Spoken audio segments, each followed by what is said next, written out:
Good evening. My name is Heidi Everett. I am President and CEO of Star Cypress Partners. We're an organizational and human capital strategy consultancy based here in the Washington, D.C. area. And it's just a delight to see so many people here this evening. Thank you for taking the time to spend it with us here.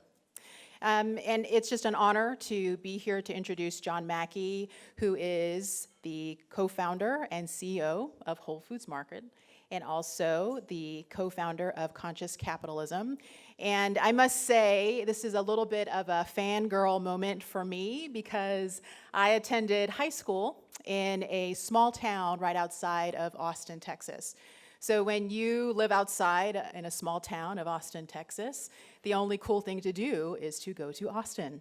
So I will not bore you with stories of me enjoying live music on 6th Street, but I must say that every time that I attended or visited, the original Austin Whole Foods store, it was quite evident even then at a younger age, just the commitment to employee engagement and to the principles of conscious capitalism then. And as we convene here this evening, it's so impressive to reflect and think about how John and his team has been able to actually scale those guiding principles. Like Whole Foods, cultivating a distinct business culture and staying true to a higher purpose is also what drives me and my team as a business owner. I too commit to achieve the principles of conscious capitalism, and you'll hear more about those principles from John today. When I was invited to learn more about the Conscious Capitalism DC chapter, I just immediately jumped at the chance to be more involved and to be a partner. This was so important to me because it's critical to be surrounded by other like-minded leaders that understand that profit maximization is just but one goal for business success. And in our company's work leading change management for digital transformation and partnering with leaders to address how to develop their workforce through what we're going through now, this fourth industrial revolution, our company must also focus inwardly on how we live what we advise our clients to do. But I know, as many of you do, conscious capitalism is just not a movement. This is the right way to lead business. And we all have John Mackey to thank for him serving as a leader for us. And as John explains, he believes no one has to lose. Business can create an ever-expanding pie, one in which customers, employees, and the community should benefit as companies grow larger and as shareholders are rewarded. Tonight, I encourage you to listen with the goal of seeking your own purpose in business in whatever role you have in the organization you serve. Ask yourself, what is your intention to become a more conscious leader and to create a more conscious organization? We hope you enjoy the event, and if you feel compelled to share, I must do this. Here are all the hashtags and handles that you need, so hashtag away while you're here tonight. But it's so important for you all to know that you are part of something very special and unique. We found out just recently, based on the actual reservations and RSVPs, that tonight is the largest event participation across all the U.S. chapters. So this is fantastic. Yeah. And I think we're over 520, so this is wonderful. So congratulations to the DC chapter, and thank you to the leadership team, chapter co-founders David Gardner of the Motley Fool, and Ed Ofterdinger of Allen Ofterdinger Group, Audrey Robertson, Jake Brody, Dan Simons, I hear a lot of moves, right? Mark Anderson, Brian Schwab, Kimberly Grant, and, of course, chapter director Amanda Karst. Congratulations. So for this evening tonight, you'll hear directly from John. He will then participate in a fireside chat with Tom Gardner, CEO of Motley Fool, and then we'll actually have an opportunity to participate in a Q&A, and Tom will share instructions at that time on how you can actually participate. So it is indeed my honor if you could please join me in a round of applause to welcome John Mackey, co-founder and CEO of Whole Foods and co-founder of the Conscious Capitalism. Thank you.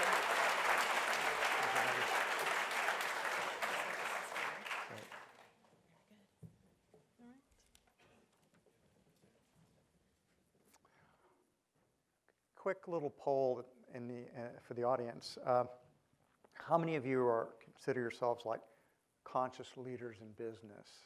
Right? Kind of raise your hand. How many of you consider yourself to be conscious leaders in the political system?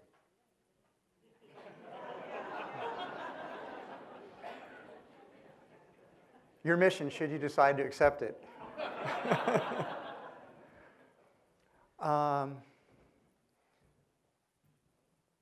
So I'm not going to really, I want to talk about conscious capitalism very briefly.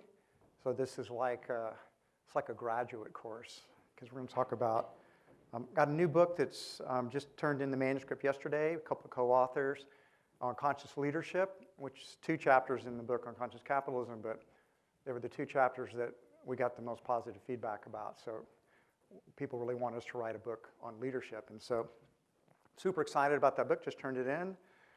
What a relief. God, working on that book for a couple of years. And, but it should be out like next September. So, but Leading with Love is one of the chapters in the book. So if you like this talk tonight, you'll probably like the book. If you don't like this talk, then you probably won't like the book. So, yeah, so let's get going. We live in a weird time. We really do. And it's the thing is, believe it or not, this is probably the best time it's ever been to be alive in the history of humanity. Statistically, objectively. You never know that from the media, but in fact, human beings have never been more prosperous. We've never had the longevity on almost every indicator. Not all indicators. It's not perfect. It's not utopia. This has been the best time to be alive. And yet it's changing so rapidly. Everything's changing. Everything's being disrupted. There's so much progress, so much change. It's very difficult to keep up with it. So how do we keep up with it? Well, for one thing, we're going to have to become more conscious. That's actually the key to it. And companies are going to have to become more conscious. And this clicker is going to need to work, or this is going to be forward. They made it for really tech support. Ah, there we go. Let's see if this is going to work. But so companies and individuals are going to have to become more conscious, basically. And we'll get into what that means. And this is not going to work. Okay. These are some of the qualities that we think we're going to need going forward. We're going to need leaders and companies to be more mindful. We need to understand the consequences of our actions better. We need more integrity. We need more truth-telling. We need more love and care, and I'm going to talk a lot about that tonight. Rejecting violence, more inclusive, embracing all of us. And obviously, we need to take care of our environment because we're the only planet we've got. There we go. So do I need to signal to change the slides, or because they're not changing when I push the button 3 or 4 times? And delayed reaction. I want to go back. Not forward, I want to go back. Back. Back. Ah. Yeah. So, let's talk a little bit about what conscious capitalism is. For one thing, you need kind of a good sense of humor when things don't go quite your way. Now we're going forward. So, in our book, we identified 4 basic tenets of conscious capitalism. So first is higher purpose. I'm going to talk a little bit about that. And second is stakeholder integration, or all stakeholders matter, not just the shareholders, they all matter. Conscious leaders, conscious leadership, and we'll talk a little bit about that tonight. I'm probably not going to get into culture, there's just not enough time. So, purpose. There's a narrative about business that needs to change, and that is that the purpose of business is to maximize shareholder value, to maximize profits. And that's fundamentally incorrect.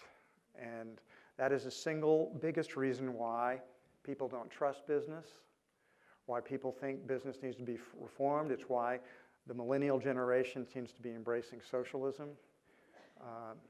It's because people think business is just about the money. And so greed and selfishness and exploitation.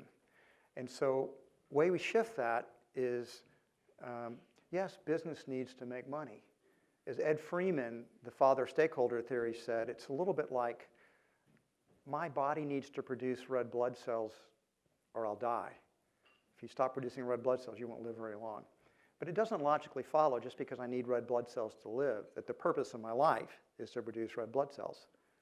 Similarly, business must make money or it will die. You can't exist without profits. Profits are necessary, but it doesn't logically follow that just because you need profits to live, or your business to live, that that's why the business exists. Business is about creating value for other people. All right, thanks, Tom. Let's see. Yes! So, think about it. All the professions refer to some type or higher purpose. What are doctors' higher purpose? To heal people. Do doctors get paid well? Yeah, they make a lot of money. But that's not their purpose, or at least theoretically it's not their purpose. Teachers educate. Architects design buildings. Engineers construct things. Every one of the professions refers back to some type of value creation they're doing for other people. And business is the greatest value creator in the world. Business creates more value than all the governments and all the nonprofits put together by, good God, a factor of 1,000. Business is the great value creator. It is this engine for almost all the progress in the world. But we don't tell that story. We don't tell that story to other people. And that's the first thing we have to do. We have to begin to tell the narrative that we are the value creators, that business exists to create value for the good of others.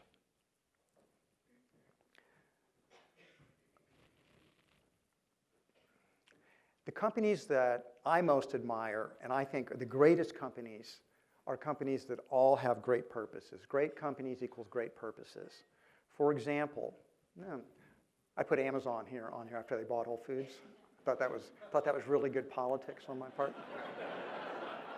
And no one in Amazon has objected to this. So, but seriously, before we made the merger, when I met with Jeff Bezos, it was like, so Jeff, what's the higher purpose of Amazon? He says, our vision, our purpose is to be the Earth's most customer-centric company. And I can tell you after 2.5 years that my experience is Amazon is very, very committed to that very purpose. The whole business model is built around creating more value for customers. Google, a company that was just created about 20 years ago. Our mission is to organize the world's information and make it universally accessible and useful. Quick poll, how many people have used Google in the last 24 hours? Yeah. Thank you, I've owned that stock for a long time. And Whole Foods. Our purpose is to nourish people on the planet. And if I unpack that, the key words here are nourish. It's such a great word because it's got so much meaning to it, so much depth to it. It's not just about food, it's about the heart, the soul, and the people on the planet also have deep meanings in our company. So this is a little confusing, but this is, when we talk about all the stakeholders matter, it's just that the stakeholders are all interdependent on each other. And one of the ways the business narrative has gotten it wrong is making the case that it's all about creating value for shareholders. Well, yes, we should be creating value for shareholders, but all of the stakeholders are connected. They're all interdependent. So like in my business at Whole Foods, we have to, I always say management's job is pretty easy. We have to hire the best people we can possibly find, make sure they're extremely well trained, and then help them to be happy. Because happy team members result in happy customers. Happy customers become your best form of marketing, do repeat business, bring new customers in, and that makes the investors very happy. Happy team members result in happy customers, result in happy investors. They're all connected. And so once you realize that it's a system, then it's about managing the system to create value for all of these interdependent stakeholders so everyone's winning. The beautiful thing about business, which people don't understand, because we live in such a sports-dominated culture where the metaphors are about, well, there's one team won the Super Bowl, Kansas City won the Super Bowl, every other team lost. So we think about win-lose metaphors. The incredible thing about business and capitalism is that they're win, win, win, win. All these stakeholders win. They're all voluntarily exchanging with the business, and they're all gaining from that relationship with the business, or they wouldn't be trading with it. So once you begin to realize, oh my God, all these stakeholders are together, they're interdependent, if we can create value for all of them, you will optimize the entire business system. So part of being a conscious capitalism is to recognize that all the stakeholders matter, and we have responsibilities to simultaneously create value for all of them. Leadership. So I can tell you that the biggest challenge that our society needs are conscious leaders. Conscious leaders in business, conscious leaders in politics, conscious leaders in education, conscious leaders in the military. We need more conscious leaders. We need them desperately, because that's how our society is going to advance. So Gandhi famously said, not this, he famously said, we must be the change that we wish to see in the world. And since the change I most want to see in the world is more activation of love, well, that's the change I want to see. So we must be the love we wish to see in the world. And yeah, so this is about leading with love as we're starting to get into the heart of things. So when Raj Sisodi and I did our research on conscious capitalism and conscious leaders, these are the things, the qualities that turned up in the conscious leaders that we studied and interviewed. They tend to be much more authentic, more loving and caring, more emotionally intelligent, more spiritually intelligent, very purpose-driven, service-oriented, and they have very high integrity. In the Conscious Leadership book that we just turned in, Chapter 1 is about putting purpose first. Chapter 2 is about leading with love. Chapter 3 is about integrity in all things. Purpose, love, and integrity. Those are the qualities that we must embrace and nurture and develop if we're going to be effective conscious leaders. Emotional intelligence. This is, everybody knows about emotional intelligence now. But what I've learned at Whole Foods is that we live now in a world that is so relationship-oriented. Whole Foods now has got like 100,000 people working for the company, and Amazon's got, I don't know, they're probably, it's just hundreds and hundreds of thousands of people. And you have to have all these connections and relationships. And I always say that IQ is it's like a poker game. It's like the ante to get in the game. You got to be pretty smart if you're going to be a successful leader in any endeavor, including business. So I say that having an IQ is the starting point. But increasingly, what I found in leadership at Whole Foods is that emotional intelligence is even more important. Because it's emotional intelligence that allows us to build the team, grow it, develop it, hold it together.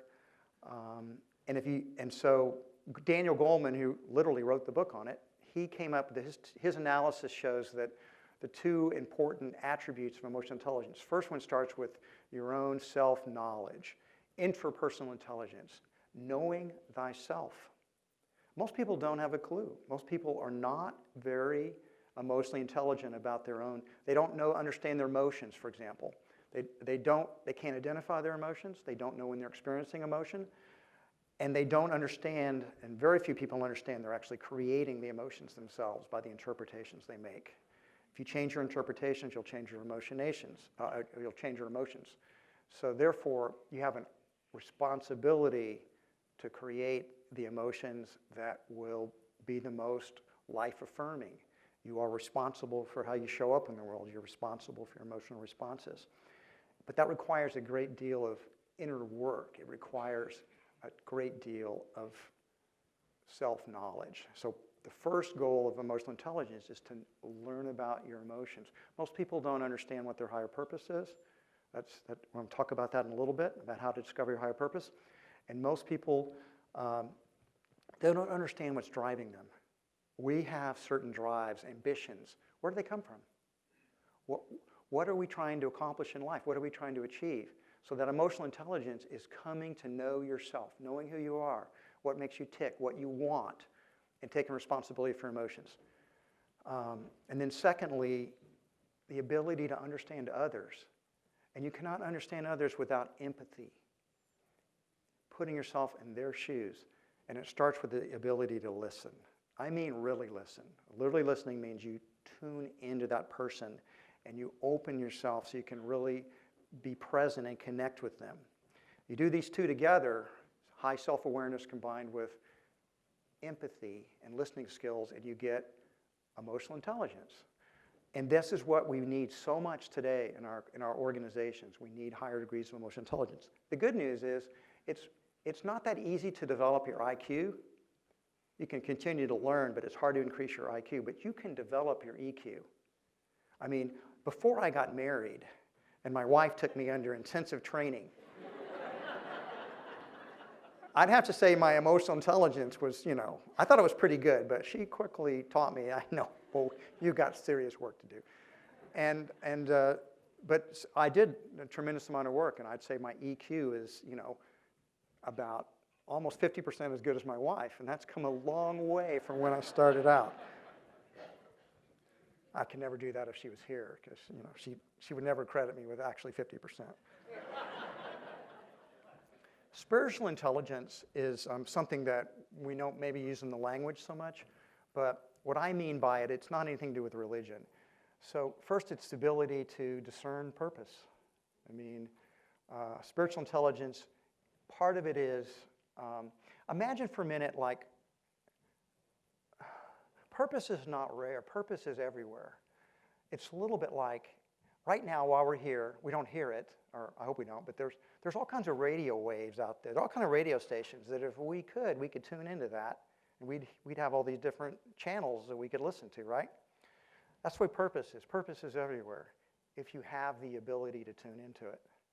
And spiritual intelligence is that ability to discern purpose and articulate it to other people.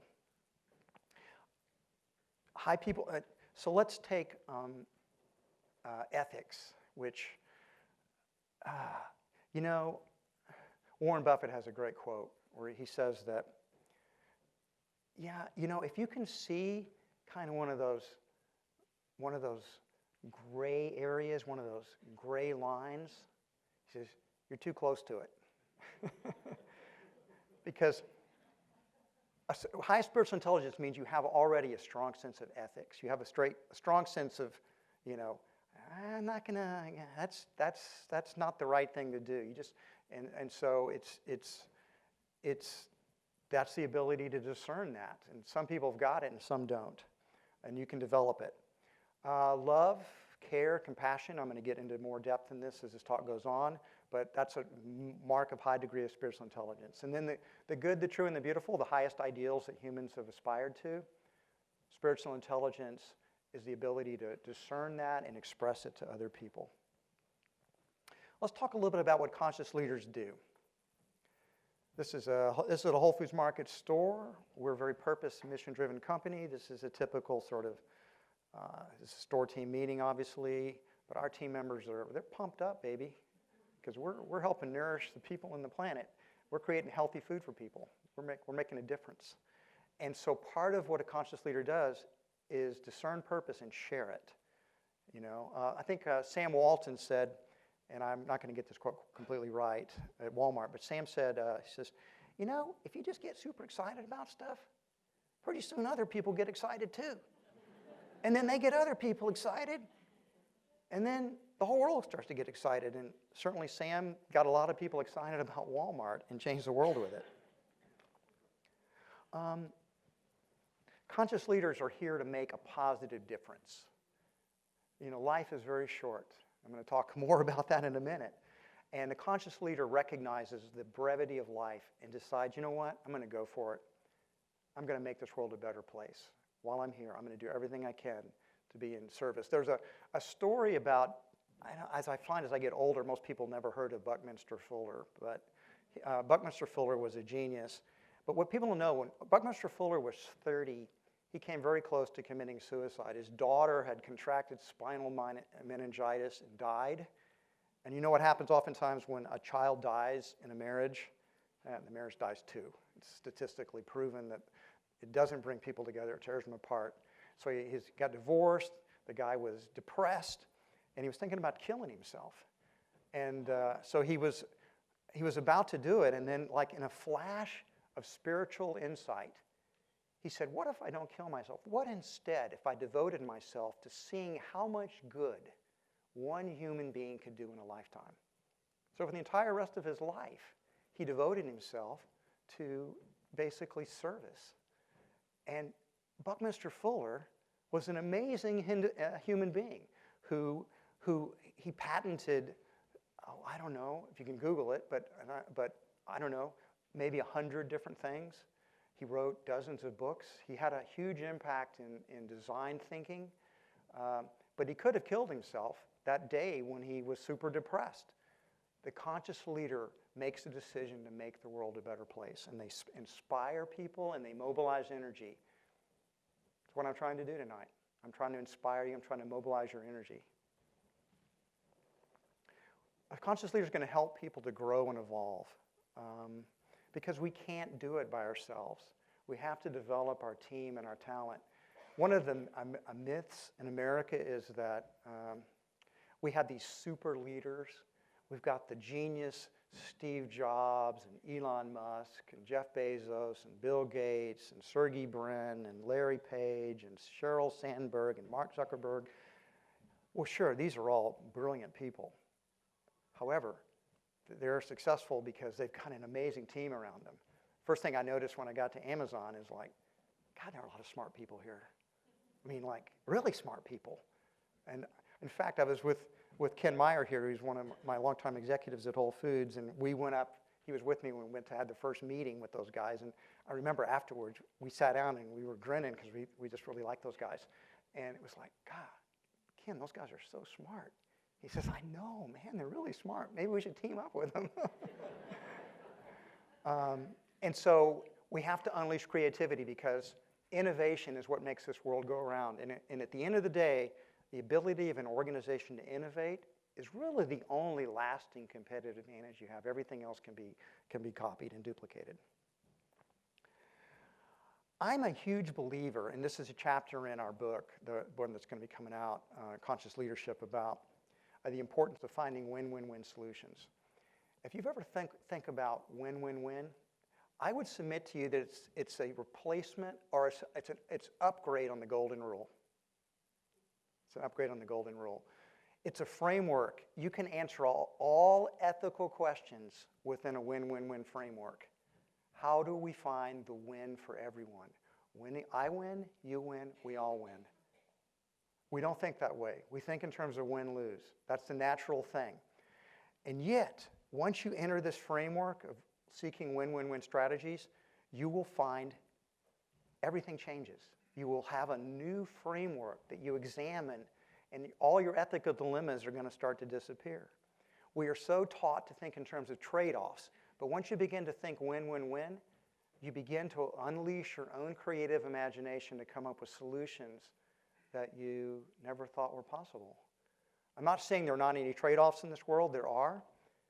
But increasingly, I find it's often just a failure of our imaginations. We haven't looked long enough and hard enough to find the win-win-win. But they're there. I'm a great believer in servant leadership. And it's probably because this great quote by Albert Schweitzer, which sums it up for me. Schweitzer, who won the Nobel Peace Prize, he was an incredible servant leader. If you don't know about him, I've read like 2 biographies of the guy. He's one of my heroes. Schweitzer said, I don't know what your destiny will be, but one thing I do know, the only ones among you who will really be happy are those who have sought and found how to serve. In service, you will find purpose. In service, you will find love. In service, you will find perhaps your meaning in your life. Okay, to be a truly conscious leader, you're going to have to do it with high intentionality, purpose, and practice. These are skill sets you have to learn and practice. It doesn't come that easy. I already talked a little bit about the importance of knowing thyself in emotional intelligence, but knowing thyself is the first step down this path of conscious leadership. To the degree that you don't know yourself, to that degree you're not conscious. I don't know how many people here have found their higher purpose, but I will tell you how you can find it. And I will tell you, you find it by following your heart, and that heart will lead you to your higher purpose. So I will just tell you how I found my purpose in my own life. So I'm about 19 or 20 years old. I'm a student studying philosophy at the University of Texas in Austin. And I was on my degree to get a BA degree in philosophy, but I had a required course I had to take. You know about those required courses you have to take to get degrees? Yeah, I have real authority issues, and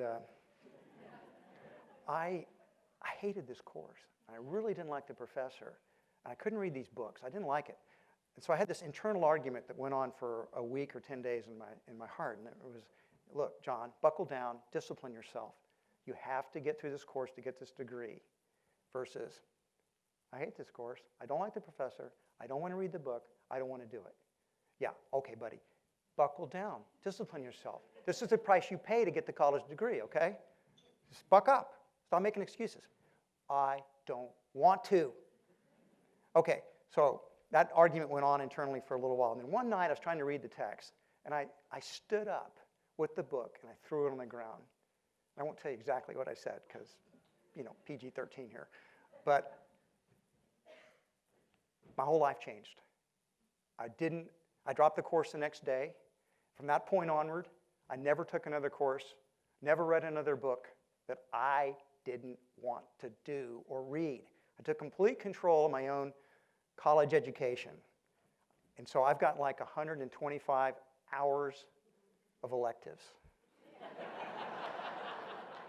I never graduated. My parents were extremely upset with me, very upset with me.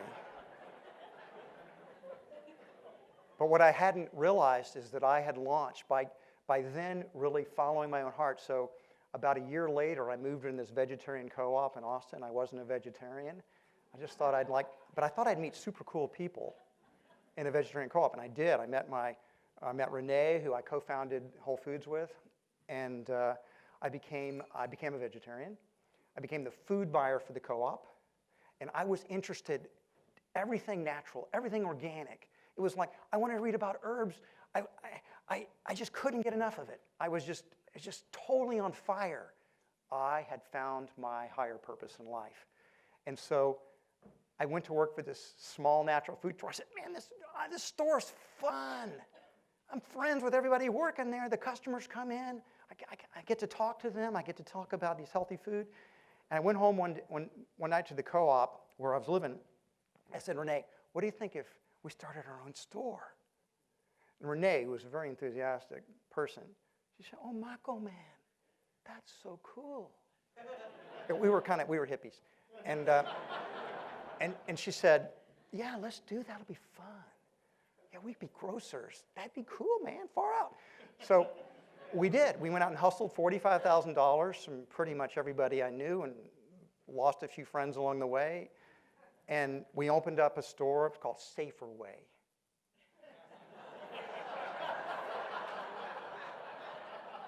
We did that for a couple of years, relocated and merged with another store, changed the name to Whole Foods Market, and Whole Foods was launched. It all goes back to the time, though, that I decided to follow my own heart. And by doing that, I found my higher purpose. So this is particularly good advice for young people because most of us have gone down, we haven't quite been true to, but the thing about it is, it doesn't matter. If you can begin to follow your heart, but by that I mean listening to that inner voice that guides us. If you begin to do that, it will lead you to your higher purpose. That's my experience and other people that I know as well. So I'm going to argue that life is about learning and growing.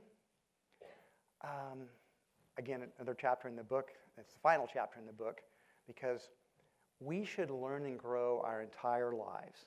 And the things that I can tell you is that if you really want to learn, take chances. Don't play it safe. You're not getting out of here alive. Or you'll get out of here tonight alive. But you won't get out of life alive. You won't. And so therefore, the only thing that makes sense is to go ahead and take the chances. You'll make some mistakes and you'll learn from them.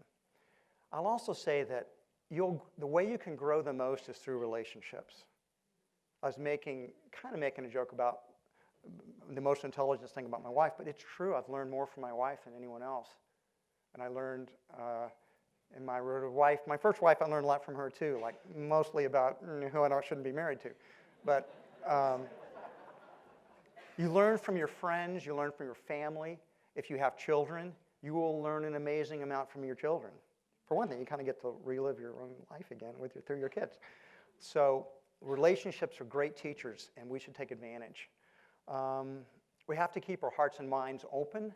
We cannot let ideologies, which is a real problem today. We have this, not to get into our social problems, but societal problems, but people have closed their minds and hearts. They've gotten very rigid. We have this tribalization going on. We have to resist that. We have to keep the heart open and keep the mind open. And then you have to practice the virtues of love: gratitude, care, compassion, generosity, and forgiveness. I'm going to talk more about those in just a minute. Hey, that's me, believe it or not, on my wedding night, just about 30 years ago. And that was my best man, was my dad. And my dad was my great mentor in business. Because when Renee and I started up Saferway, you remember all those courses I took, those electives? Yeah, philosophy, world literature, history, anthropology, psychology. Yeah, no business classes. I had never taken a business class. I knew nothing about business. Renee was a delivery person for Domino Pizza, and I'd worked 6 months. I always make the joke that if you look at my resume, it says boys camp counselor, dishwasher, busboy, good food. I worked in the retail store for 6 months, CEO Whole Foods Market.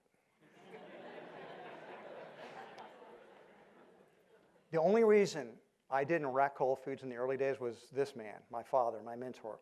Because from the age of 24, when we got it going, until I was 40 years old, I never made a major business decision without talking to my father about it. My dad had been an accounting professor at Rice University. He'd left there, gone into business, and become CEO of a hospital management corporation, a public company that ended up selling out, and he retired. And so my dad really, really helped me, and my gratitude to him is enormous. And he passed away now, 16 years ago, so that was a really sad day. But at age 40, Whole Foods Market had gone public in 1992. We'd done an IPO, and all of a sudden I was like rich, and so was my dad. And because he'd been that $45,000. He had loaned me $10,000 for my share, and he'd invested $10,000. So at that time, that was the highest percentage I ever owned. But after we'd gone public, my dad, all of a sudden, he was quite wealthy, but he's at a different point in his life cycle, right? He's thinking about, how do I not lose this? And I'm thinking about, let's grow this puppy. And so Whole Foods had gone public, and we had capital, and I really wanted to grow the company pretty fast. My dad and I started to fight. We started fighting. We were screaming at each other at board meetings. John, you're going too fast. Let's slow down. Let's not blow it. It's like, Dad, let's get going. Look at the opportunities here. We got to go, go, go. And I realized it was destroying our relationship. And I fired my father. I fired him. I threw him off the board. I said, Dad, this has been fantastic. I've learned so much from you, but the mentorship is over. Dad, I'm 40 years old now. He says, 40? Son, you don't know anything. I said, Dad, I'm 40. He says, son, you barely have your nose under the tent. You really need me to continue to help you. I said, no, I'm going to go on my own. I'm breaking free. This was really difficult. It really hurt my father, and our relationship, for about a year really went sour. But I said, here's what we're going to do, Dad. I want you to sell half of your stock tomorrow. Just take it off the table. You have all the retirement money you'll ever need. You're financially secure, but leave the other half in it, because I'm going to make that worth a lot more. Just wait and see what's going to happen. And that's what he did. A year after that, the Whole Foods stock price had doubled.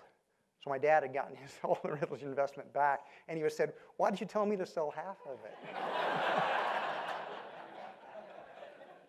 And the moral of the story here is we need mentors. I needed a mentor. We all need coaches. We all need mentors. We need trusted people who know more than we do that can help us. But the other moral of the story is we also have to outgrow our mentor. At some point, our coach we have to leave behind.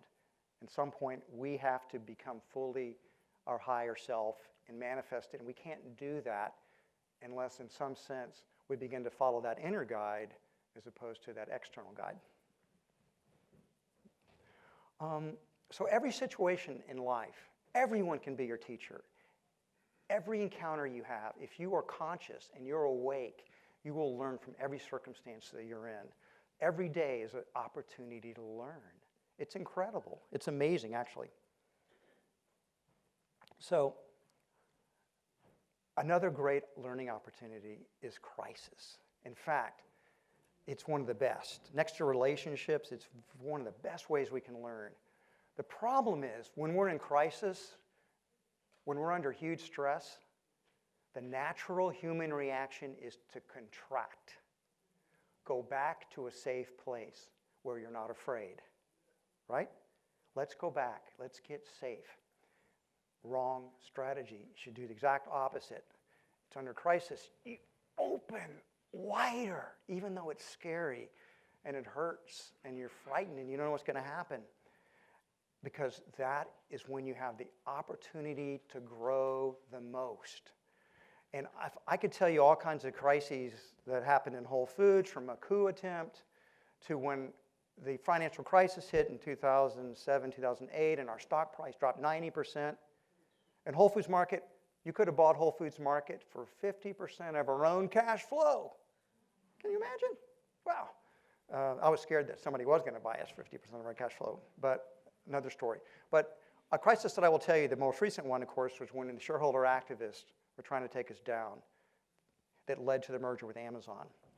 And that story, I'm getting low, a little bit low on time, so I'm not going into any depth. But I will tell you that we kept looking for the win-win-win solution. What's the win-win-win solution here? And we looked at all the different options. We contacted Warren Buffett. He owns Dairy Queen. He said, I don't think it's a good fit for me, my reputation. We had an informal discussion with Albertsons, who was very interested in buying Whole Foods. We talked about going private. We were looking at, because we did not want Jana Partners to take our company over, throw our board out, throw the management out, and sell us off to the highest bidder. It would have ruined Whole Foods' purpose, our culture. So it was a huge crisis. And the moral of the story is that I remember, when you put your subconscious mind, you're working on things and you can't figure it out, but you have this intentionality. You stay with it. And I remember I just woke up one morning and it was like, Amazon. And I thought, that's perfect. That's who, Amazon. Those guys, they want to be in grocery, we think. They don't own anybody. I love Jeff Bezos. I love Amazon. What if Amazon's going to be interested? So I remember, I think I talked to Ken, I talked to other people. What do you think about Amazon? They said, think they'd be interested in? I said, might as well find out. So we contacted them. It turned out they actually wanted to have a meeting. So we flew down there. We met with the team. I told you a little bit about this already, but it's like we met for 3 hours. And when you fall in love, think back to the last time you fell in love. Not last week, but maybe when you had a longer-term relationship. And you fell in love, and you had what we call the conversation, right? There's a conversation. You may stay up all night, and you're having the conversation because it's like, oh, my God, she's the one. She gets me. frequent illusion that men do in their brains. But you will have the conversation, and that's what happened with the first meeting with Amazon. We met with Jeff at his home in his boathouse, actually, and it was like, those guys are incredible.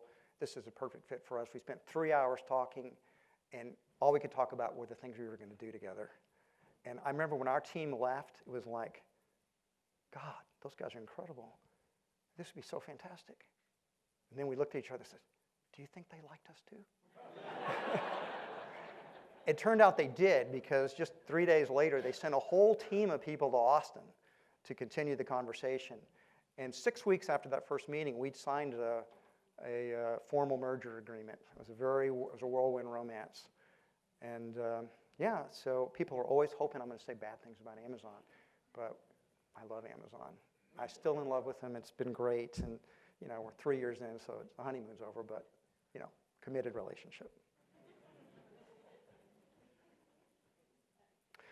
Okay, studying timeless wisdom.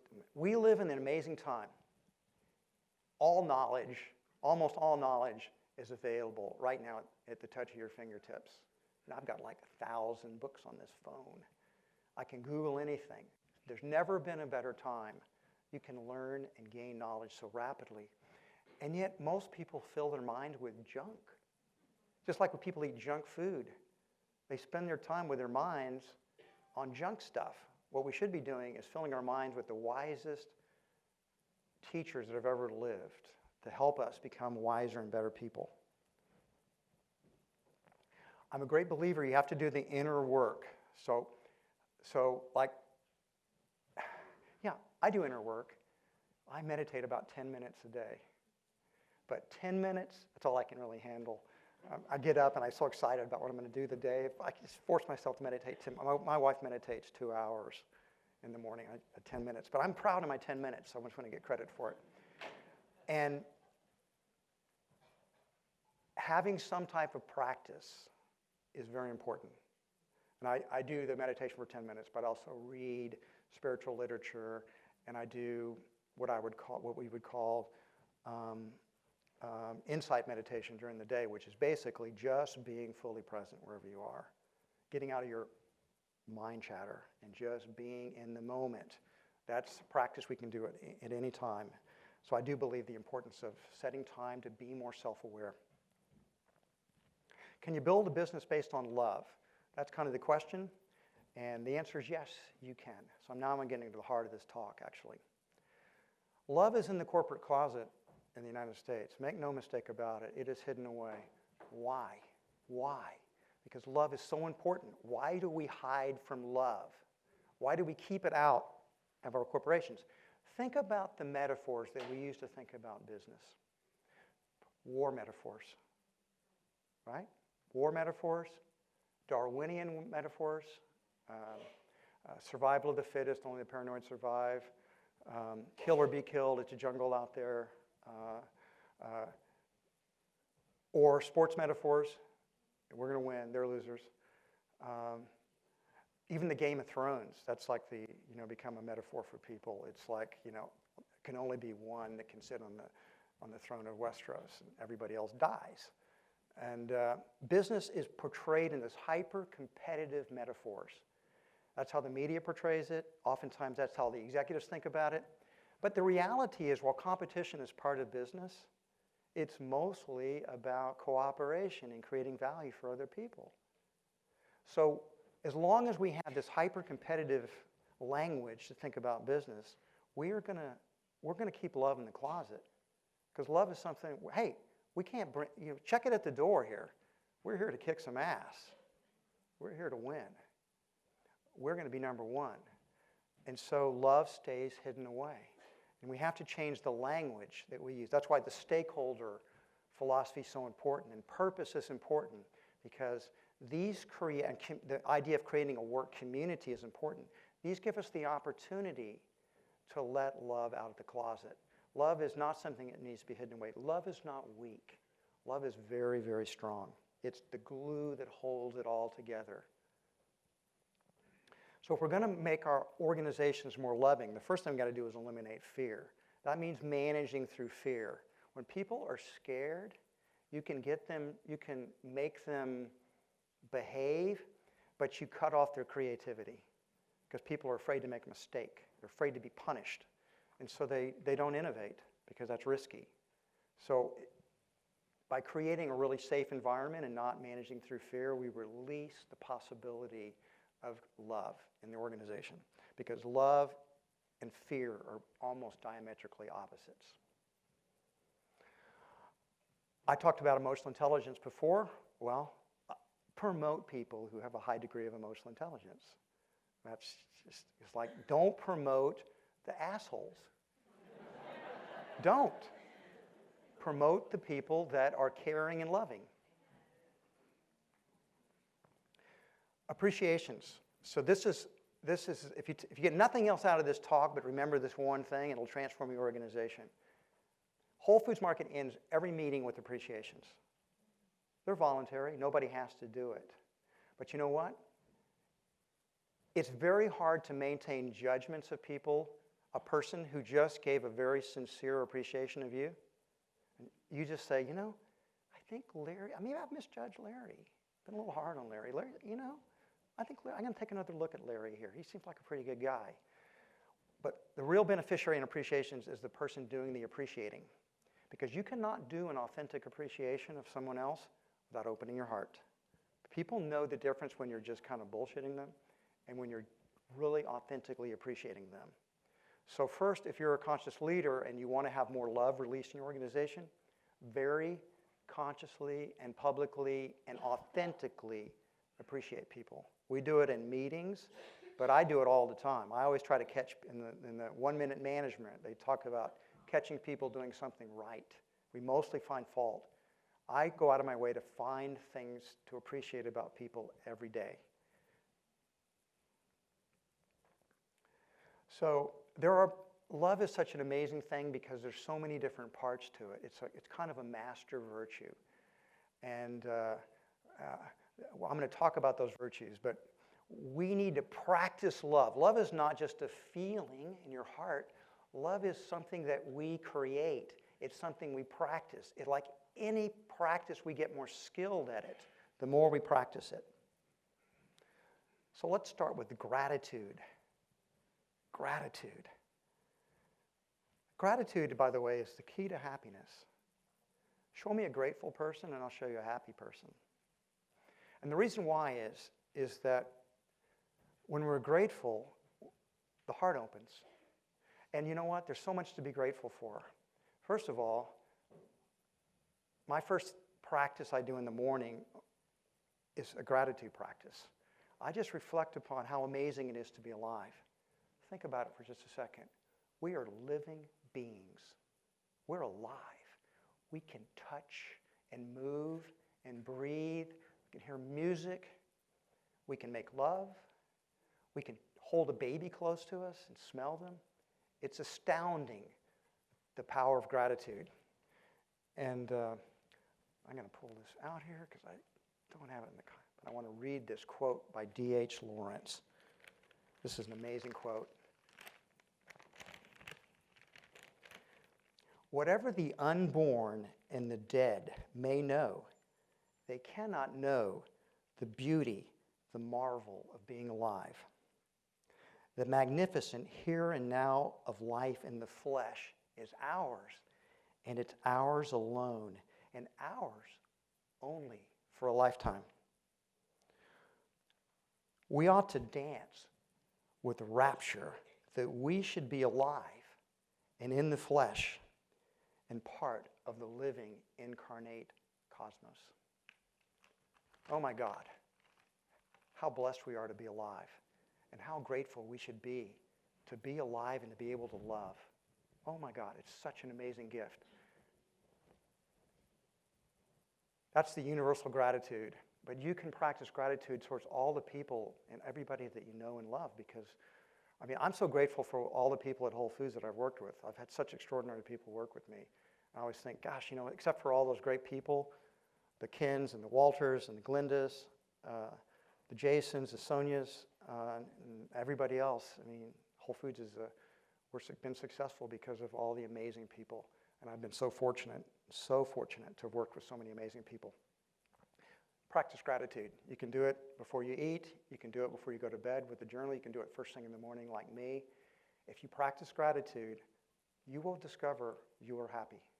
Gratitude opens up happiness. Care. How many people do have children here? Just curious. Most of you. So, yeah. You know about care if you have children. Because they're just these little babies. You have to wipe their asses, clean their noses. They're sick all the time. They're little disease carriers, or they get sick when they go to school. And we learn to care. Maybe you don't have but you have an animal that you have to care for. The attitude of care is a way to open and practice love. We should be practicing care with someone, a dear person, a sick parent. My wife's father he's stage 4 colon cancer, 5 years, and it could be any time. I might get a call tonight that he died. My wife has been very loving and caring to her father, and it's been beautiful. She had such a beautiful connection to him, and really it's just been amazing. Care is just such an important emotion of love to cultivate.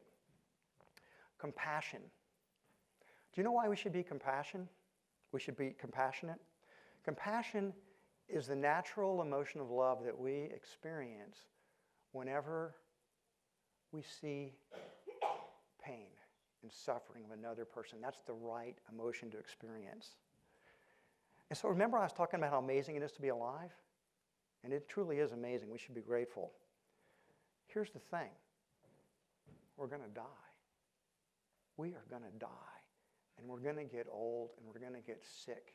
And so is everybody else. Everybody in this room, 100 years from now, is going to be dead. And everybody you love is going to die. That's the reality of life. And the only emotion that makes sense is compassion. Compassion for everyone in this room, everyone you see, because you're looking at someone who suffers, who experiences pain, and is going to age, and is going to die and be forgotten. Compassion. We can experience that every day, and we should, and it's just about being conscious to the reality that there is tremendous suffering on this planet, and we should do something about it. One thing we can be is be generous. Generous with our money, generous with our time, generous with our effort, our spirit. Generosity is a muscle that you develop. You don't have to go give all your money away immediately and sacrifice everything, because generosity is not about self-sacrifice. Generosity is about abundance. It's about an overflowing that comes out of your heart to give to other people. Because you can, and because you can't take anything with you anyway. So your abundance, you spread to other people. And generosity is definitely a true expression of love. I already talked about appreciation, so I'm not going to linger on it. We should practice appreciation every day. And finally, the hardest one of all, forgiveness. Forgiveness. It's very hard for many people to forgive, because we think if we forgive, we are condoning whatever someone did to us. And there are things that happen in life that we don't want to forgive, because we think that if we forgive it, we are saying it was okay. And so we're trapped in maintaining a grievance. Grievances shrink us. Grievances are poisonous. And to the degree that we hold on to a grievance, we're trapped. It's like there's a saying that when you hold on to a grievance, you're drinking the poison that you want to give to somebody else. So if we have to release ourselves from that poison, we have to forgive. And it doesn't mean condoning, it doesn't mean forgetting. It means releasing the anger that's trapping your soul and shrinking it down. So the way to practice forgiveness, particularly in those tough cases, is the intentionality of it, the persistence of it. You will just say, I'm sorry this happened. You say this internally when you have trouble forgiving. you make the effort. You have the intentionality to forgive, and you practice it each day. You'll say, I can't really forgive you, but I really want to. I want to forgive you. But what happens as you practice it is it begins to happen. It's magical. You will forgive people if you have the intentionality to forgive, and you will work at it. Nothing that will free you more in life is when you learn to forgive. I've learned to forgive. And people that have done the worst things to me are the people I've forgiven, and I actually become friends. I don't trust them ever again. But I still consider them a friend. I still want what's best for them. And I still do things to help them, even though they might have betrayed me at some deep level. So forgiveness, the importance of that. So I'm going to wrap it up now. So ultimately, the personal growth we'll have in life is a choice. The greatest challenge that we have in life is to manage and lead ourselves. We are not fit to be a conscious leader until we can consciously lead ourselves. It's also our greatest opportunity that we'll have for service. And the rewards that we have, that we will experience in our own souls, are practically limitless. So it's simple. First, we have to become more conscious and open our hearts, and then we must share the love that we experience with absolutely everyone that we encounter. And that, my friends, is leading with love, and I wish all of us much, much more of it. Thank you so very much.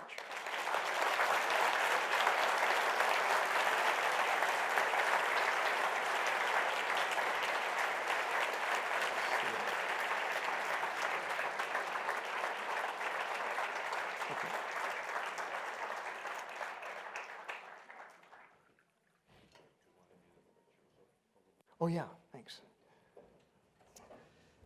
I wanted to just open our Q&A by presenting the most important thing that I can, which is the slide that shows you how to submit a question.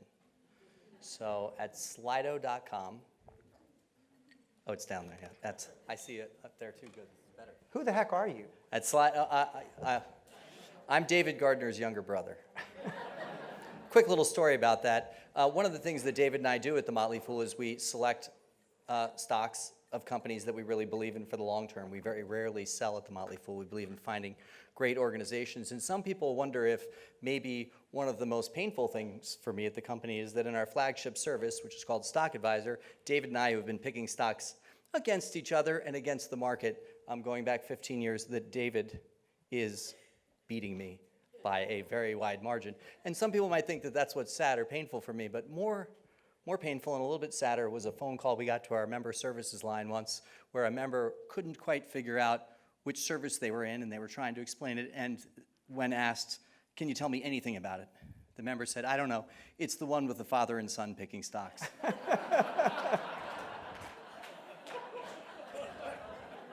That's who I am.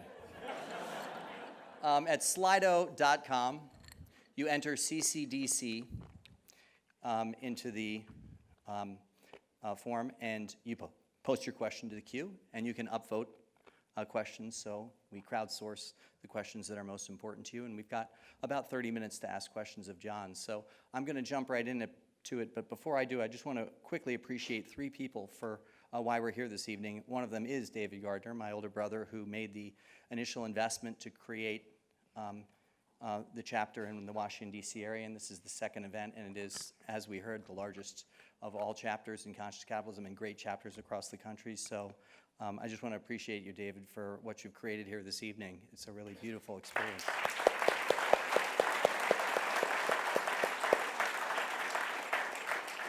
I'm tempted to just end the appreciations there and say, wow, we're such a great family, aren't we? No, but the second person I want to mention, actually 2 people, Matt Creer and Maggie Dorn, and they have a job. Maggie has the job at the Motley Fool that I recommend to every organization because it has changed our company forever.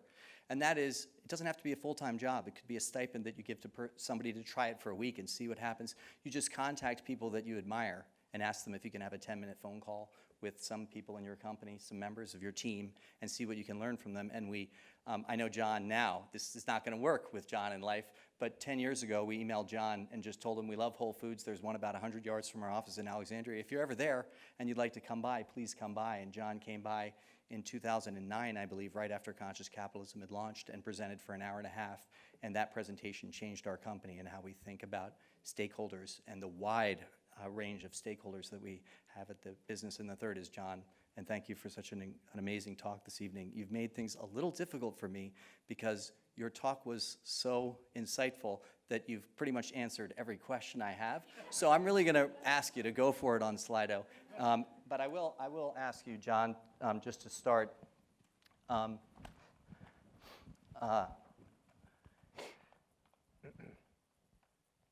Whole Foods, which you created and helped to create with others, now in a new chapter.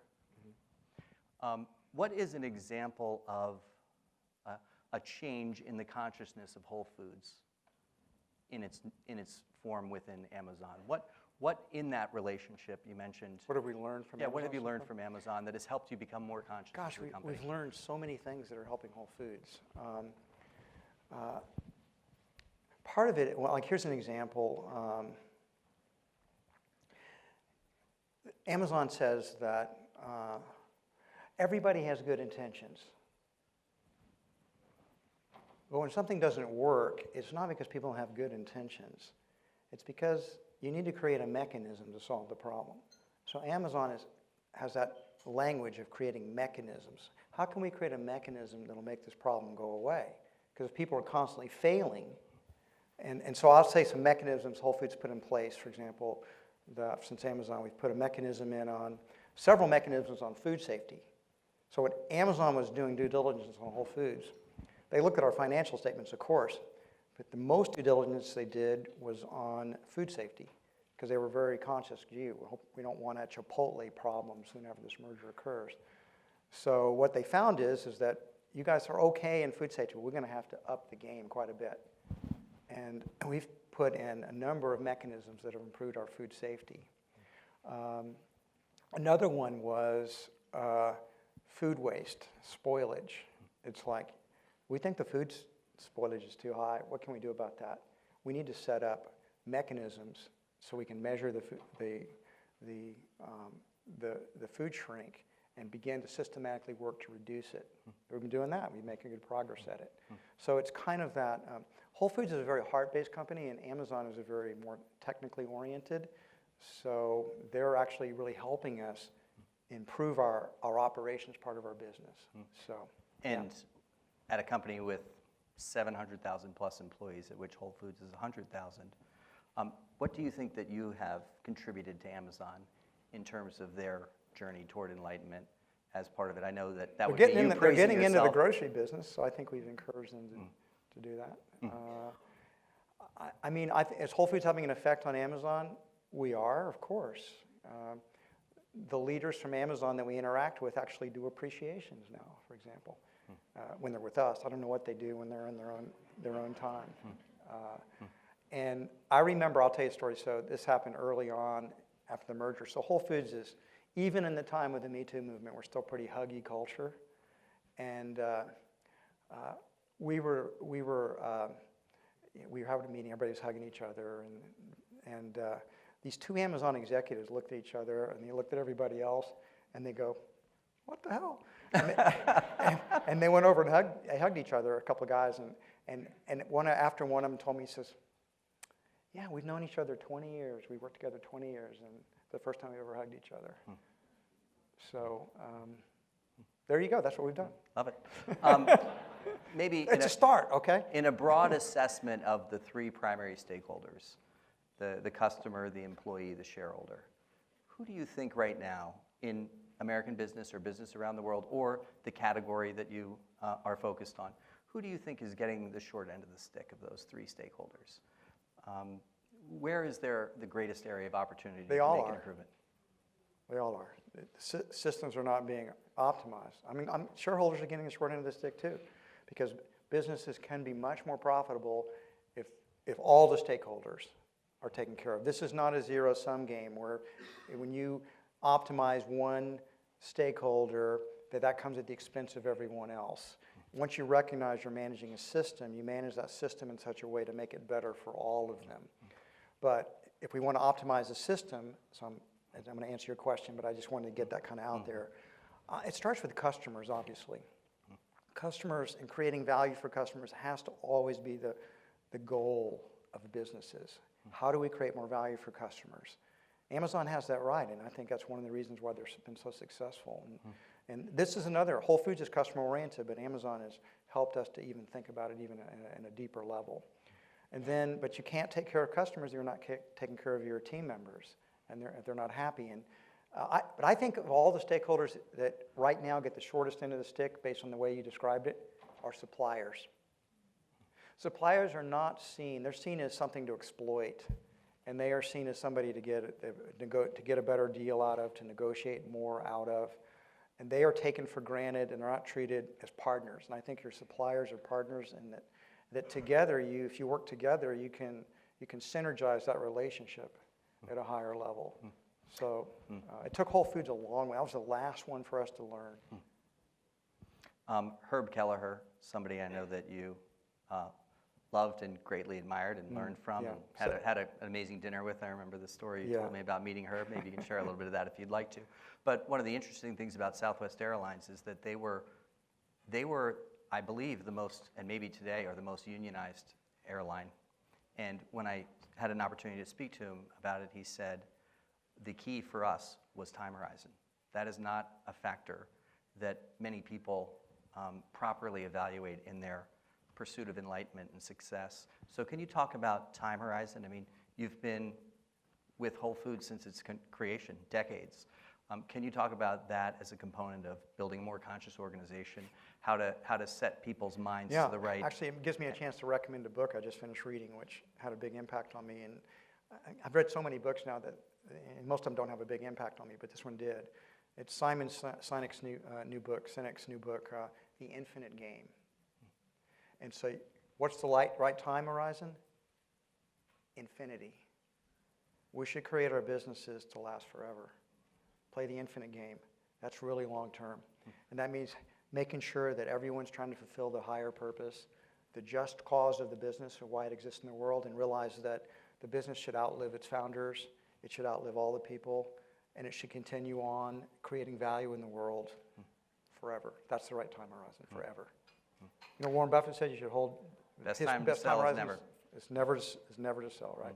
And part of the philosophy there is if you do that, you end up finding better organizations to invest in or be a part of in your life.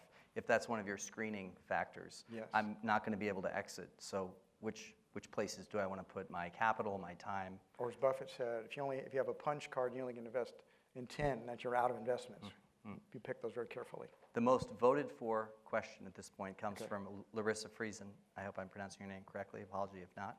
With increasing inequality, not everyone is sharing equally in this prosperity.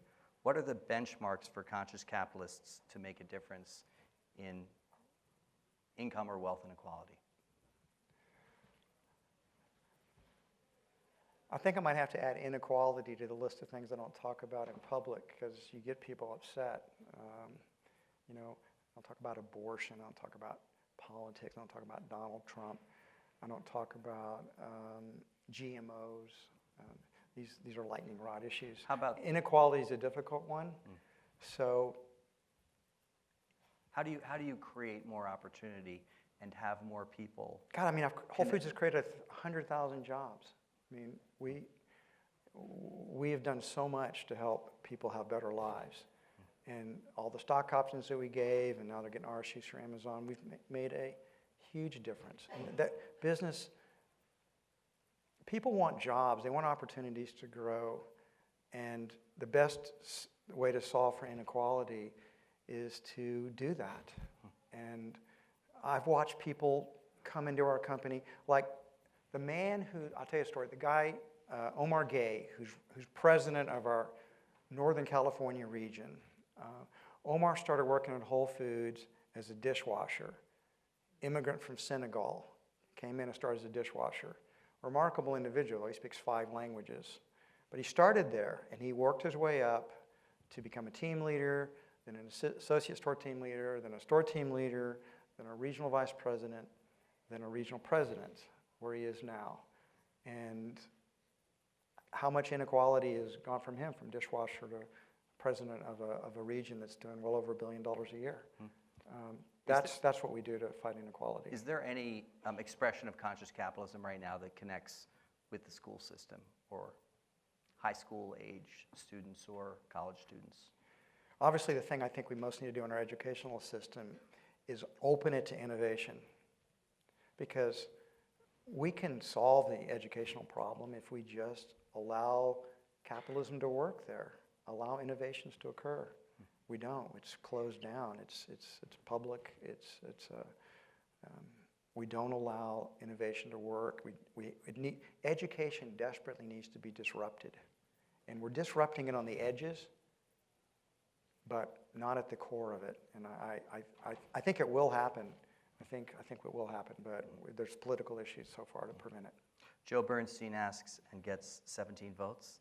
How do you help leaders let go of the resistance to opening themselves up to talking about feeling and acknowledging love as a force in business?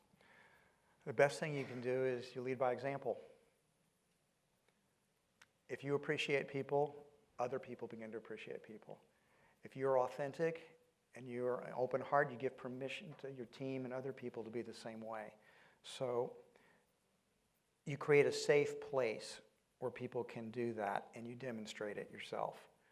And then you create a culture that encourages it. And pretty soon, when everybody's doing it, then people naturally do it themselves. What happens inside of Whole Foods historically or today when somebody views their team leader as not conscious, as not a productive example for them, or limiting for their opportunity in some way, and they find what I do just they do, can't or work what with should they do? both, either. Well, most people sit there and don't do anything and complain. What they should do is go find a new team leader. That's what they should do. Because you're not going to change somebody else. You can't change anybody else. You can only change yourself. You can only change your own circumstances. So whining, complaining, this person's not conscious, what good is that going to do? A follow-up on that, and maybe your answer is, I don't know those organizations, but what might you suggest to somebody if you're mentoring them who's at an organization where you can't so freely move to a different team leader? Get a different organization. Move your organizations. Look, you're responsible for your own life. You make your own choices. You're not a victim unless you decide to be a victim. And if you find you're in a situation you don't like, change it.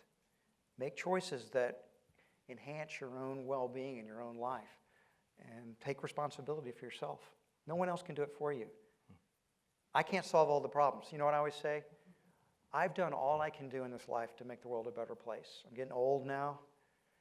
And I always tell young people, you know, when I was younger, I came like everybody else. The world was screwed up when I got here. And I couldn't believe my parents did such a lousy job.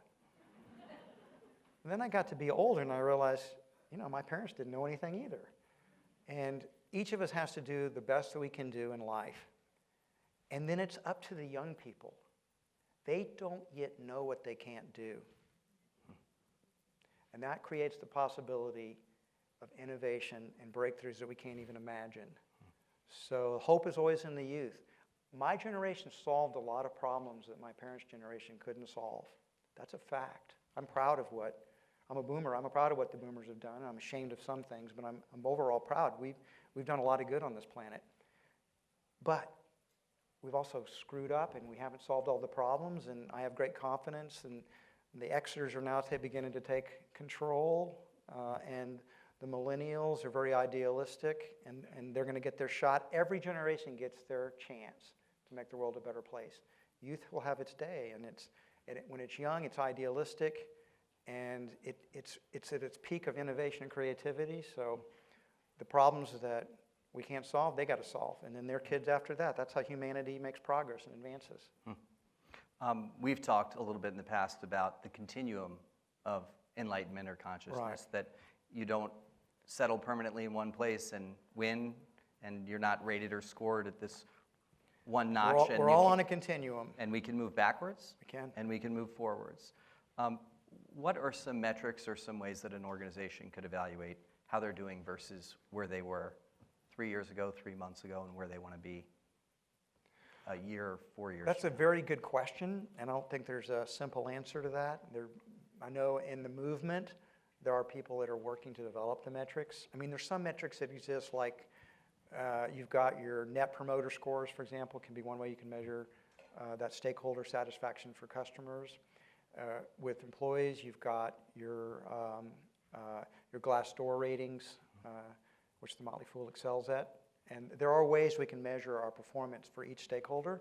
One of the challenges that we have now are environmental and social responsibility metrics that are, so there are things that are being developed, and I think 10, 15, 20 years from now, they're going to be, we're very good at accounting for financial performance, not so good at accounting for these other ways.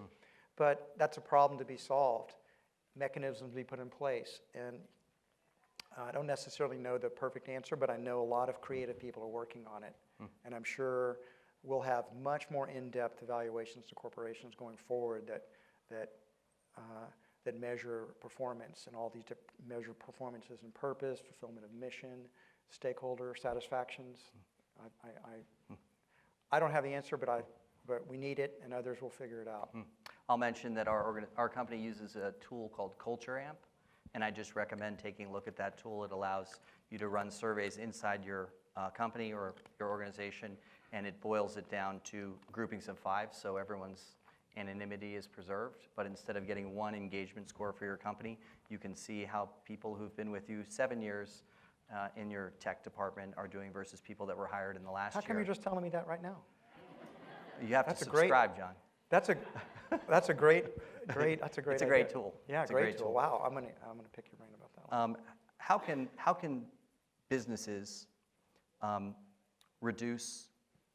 Where was this great question? I may have just missed it, but please share more about how to eliminate fear in organizations. Some practical applications that a leader or a team member or an employee could advance or reduce and diminish fear inside that company.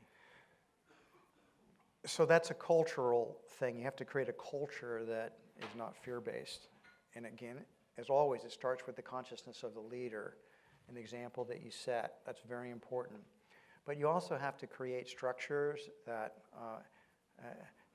help people to feel safe and not feel judged all the time. And appreciations is one mechanism Whole Foods uses that helps release more love in the group. But we do all kinds of things. We're organized into teams. The teams are self-managing. The teams are empowered. You can do 360 reviews. It's very important that leaders see how other people see them. So that's another great tool that you can use to ferret out whether you've got, and you have to eliminate the leaders that bully, intimidate, and are fear-based. And you have to root them out. They're like weeds. They're going to pop up all the time. You got to root them out, get them out. I would say that there's that in that forget what was that movie, Last of the Mohicans, when Daniel Day-Lewis says, "I will find you. I will find you, bullies, and we will get you out of the company." You have to weed all the time. You've got to get the bullies out, the fear-based people out, and you got to replace them with people that are more caring. Never ending. But once you get the culture that moves that way, a culture is like an immune system. The immune system, for people that don't fit, the culture begins to reject them and move them out. So I've watched, Whole Foods has a very unique culture. So I figured out recently the last 16 executives that we brought in from the outside, we do most of our promotion from within, but the last 16 that we brought in at a senior level, 8 of them failed. They were all smart. They were all hardworking. They had amazing resumes. But 8 of them fit and 8 of them didn't. And the culture chopped those 8 up that didn't fit. And they basically said, "You're not us," like the immune system does. "You're not us. You don't belong. You're out." So we have to create this culture that is actually kind of your police. If you want to create a culture of love, it has to police and get rid of the assholes. One of the reasons to create a chapter in any city is to try and enlighten as many organizations. And I do think that the DC, Maryland, Virginia area becomes a better place for work and impact and changing the world, the more involvement and the more that the organization learns from multiple companies and organizations.